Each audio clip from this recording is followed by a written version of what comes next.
Soon after the Jammu and Kashmir poll dates were announced by the Election Commission of India, the Congress and the National Conference stitched their alliance in the presence of Congress's Mallikarjun Kharge and Rahul Gandhi, who met with NC leaders Farooq and Omar Abdullah to announce their coalition.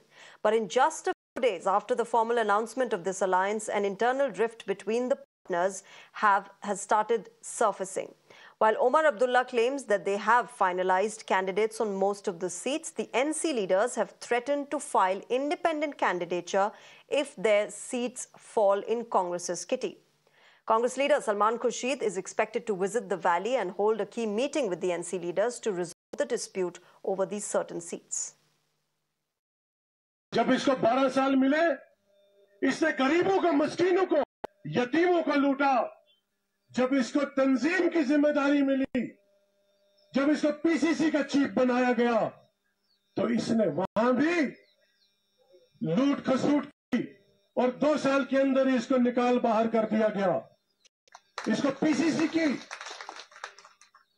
उस से उसी दिन हटा दिया गया जिस दिन notification निकला, और उस दूसरे दिन तमाम अखबारों पर यह बयान आए कि भारत जोड़ो यात्रा में खुर्द बुर्द के इल्जाम पे इसको निकाल दिया गया है। ये ऐलान करता हूं कि 27 तारीख को हम लोग यहां से नॉमिनेशन फाइल करेंगे।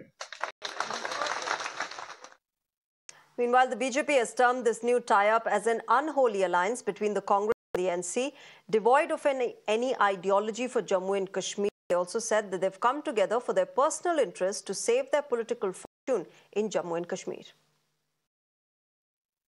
जिस प्रकार से नेशनल कॉन्फ्रेंस और कांग्रेस पार्टी अलायंस में आए हैं जम्मू और कश्मीर में, उसके बाद बीजेपी हमलावर हो रही है। कल गृह मंत्री अमित शाह ने भी सवाल पूछे राहुल गांधी से और कांग्रेस से और जवाब मांगा। उनकी तरफ ये कहना, सबसे बड़ा सवाल यह है कि नेशनल कॉन्फ्रेंस ने जिस तरह से कहा है कि धारा 370 की वापसी होनी चाहिए, आर्टिकल 35A की वापसी होनी चाहिए, वो उसको लेके सवाल पूछा है कांग्रेस पार्टी से कि क्या वो चाहते हैं कि धारा 370 वापिस आए, जिसकी वजह से कश्मीर में अलगाववाद, स्टोन पेल्टिंग थी और आतंकवाद था। बिल्कुल, मैं माननीय गृह मंत्री अमित शाह जी के 10 सवाल का भी समर्थन करता हूं, और जिस तरह से माननीय प्रधानमंत्री के नेतृत्व में यशस्वी गृह मंत्री ने धारा 370 हटा करके जम्मू कश्मीर में आज शांति व्यवस्था कायम की है।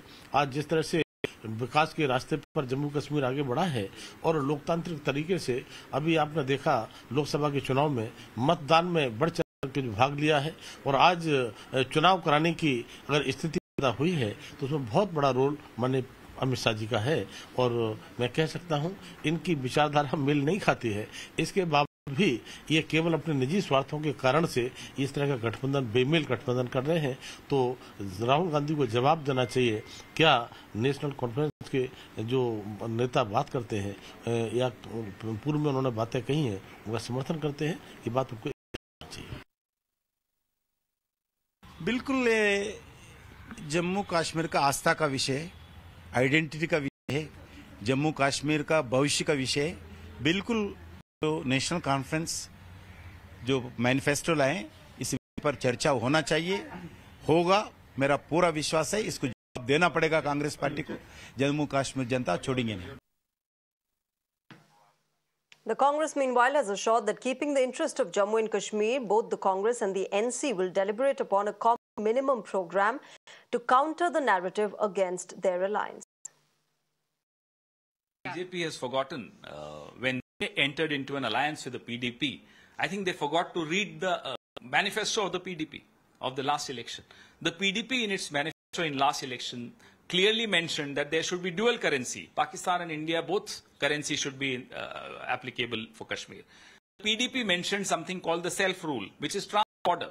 The PDP mentioned trans-border trade. Have they forgotten? Why did they get into an alliance with the PDP despite reading their manifesto? And once they entered into an alliance, there was a common minimum program in which they said that we should talk to and engage with Hurriyat.